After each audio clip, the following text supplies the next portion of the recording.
అందుకే ఈరోజు ఎంతమంది ఎంత విష ప్రచారం చేసినా రియల్ ఎస్టేట్ దెబ్బతిన్నదని సోషల్ మీడియాలో ప్రకటనలు చేసినా ఇవాళ సూటిగా మీడియా మిత్రుల ద్వారా తెలంగాణ సమాజాన్ని నేను చెప్పదలుచుకున్నా. ఏప్రిల్ 1, 2023 నుంచి నవంబర్ 30, 2023 వరకు 6 నెలల్లో అభివృద్ధి.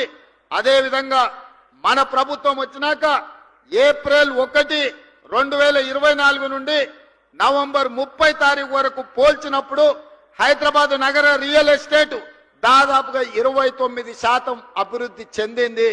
ఇది మా నిబద్ధతకు మేమిచ్చిన అనుమతులకు హైదరాబాద్ నగరానికి రియల్ ఎస్టేట్ ఆదాయం పెరిగింది, తగ్గలేదు. ఎక్కడైనా చెరువులు ఆక్రమించుకున్నోళ్ళు, నాలాలు ఆక్రమించుకున్నోళ్ళు, ఈ రోజు కుంటలను ఆక్రమించుకున్నోళ్ళ పాలిట హైడ్రా అనేది వాళ్ళ